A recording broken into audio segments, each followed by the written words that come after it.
Hey YouTube, this is Dennis here from Denny's Aquatics, doing a little highlight video on this guy right here, the Dimidiochromis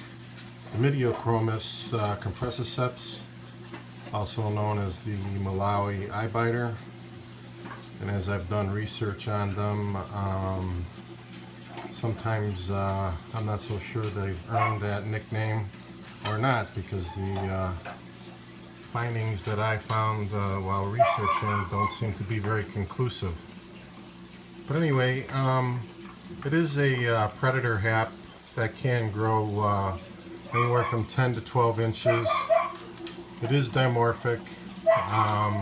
Males are kind of a medium electric blue with red outline on their top dorsal fin and some yellowish orange on their bottom anal fin.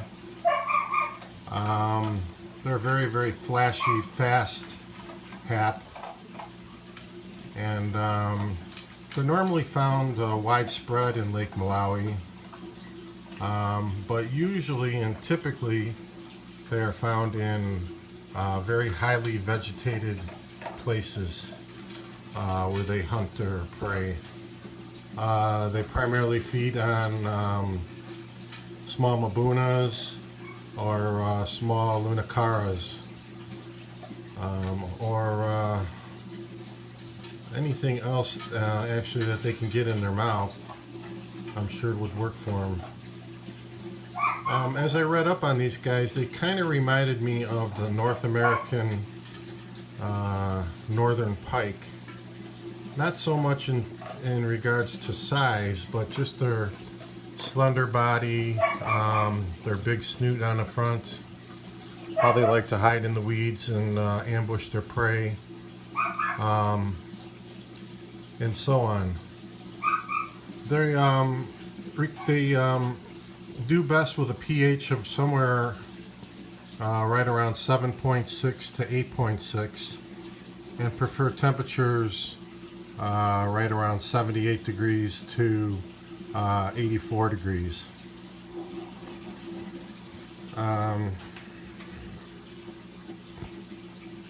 Get a little better look at him. Seems to favor that left-hand corner for some reason.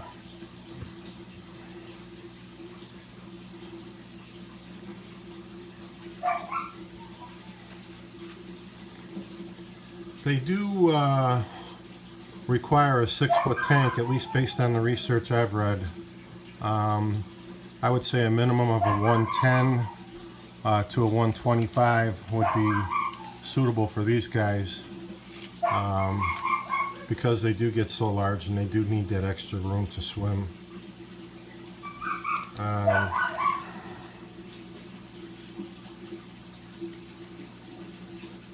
My experience with these guys as far as being eye biters is I have never ever had an occasion where I've had a fish missing an eye. I've had this guy for probably about 2.5 years. He's probably grown close to 2.5 to 3 inches now since I've got him. He's been in with peacocks before, he's been in with small haps, and never have I had a fish missing an eye or eyes or anything like that. One of the interesting things I found out about these guys, at least on some of the research I did on these guys, is according to one page I read, they like to, when they ambush their prey, they like to take their prey down their throat, but from the tail first, which is highly unusual for a predatory fish of any type. Thought that was interesting, being that the tail is usually much larger than the head in most cases. As far as diet goes, it's always preferred to feed good cichlid pellets. I feed him nothing but North Fin, the 3mm and the 4mm. Also another food that's worth trying, if you will, would be Extreme. It's not too bad. and Southern Delight would be another one that I would probably say wouldn't be a bad food. Also, if you wanted to feed some frozen food, you can give them some frozen krill, frozen shrimp, frozen pieces of smelt, or frozen pieces of cod. Since they are carnivorous or piscivores, they would probably surely love that. I have not tried that yet. I just don't really want to make a mess with my tank with all these haps that I have in here right now doing it. But anyways, that's kind of what I wanted to just say about this guy. He does have his moods though, and it seems like right around the second day after a water change, he gets into just a real temper tantrum where he will all of a sudden get very aggressive towards other fish, all fish, no matter who it is, even the tank boss, and clear everybody over to one side of the tank. I mean everybody. And he will just hold his own and take over that side of the tank and not allow a single fish to come over as if he were spawning or something.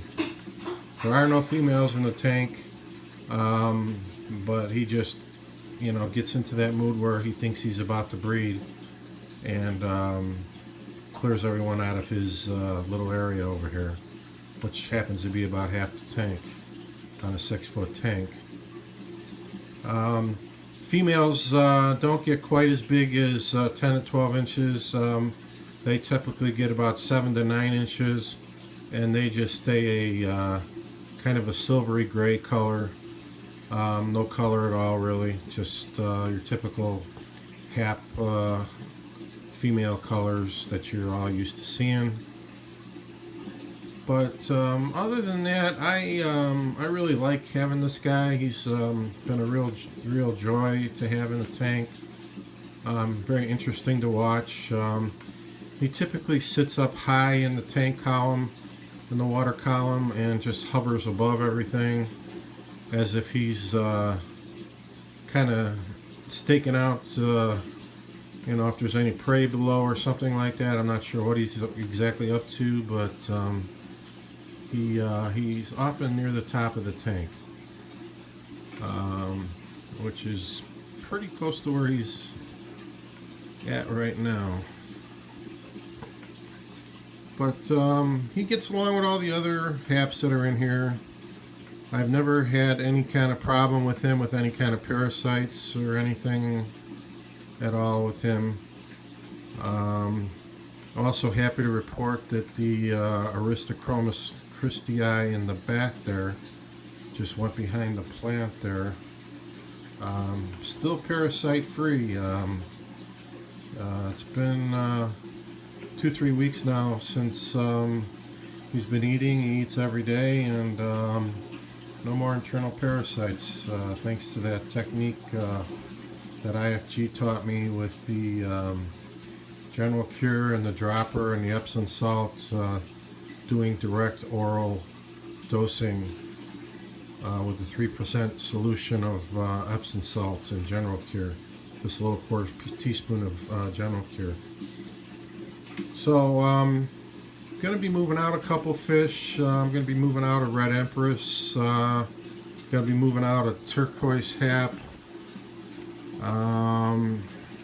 Actually, I got a pair of red empress in here, a breeding pair that I'm going to be moving out to one of a buddy of mine in Illinois here. He's going to take them for me, see if he can make something happen with them, make a few bucks. I just wanted him to go to a good home, and he was the first to say he would take them. So those three are going, and I think I'm going to let this Venustus go in the corner here. Kind of attached to that Venustus, but I strongly believe that it's a female, and I'm not really interested in breeding Venustus right now. I want to keep this pretty much a all-male tank of just haps. So that's really it, ladies and gentlemen. Tank's doing really good though. I am picking up a freshwater barracuda. Picking up a female Malawi trout. Going to see if I can try to get this guy right here, whoop, all the way at the top, this champs, to get fired up for me. As a general rule, I don't usually put females in the tank, but I'd sure like to see him get all fired up and get some color going. So I'm thinking about trying at least for a while, see how it goes. I guess maybe if I get interested in trying to raise fry, well then maybe I will, but for now I'm going to get one of those. I'm also going to get a Dimidiochromis rhodesiae yellow and a Malawi gracilis. And there was one more I was getting from James Largo. I'm forgetting what it was now.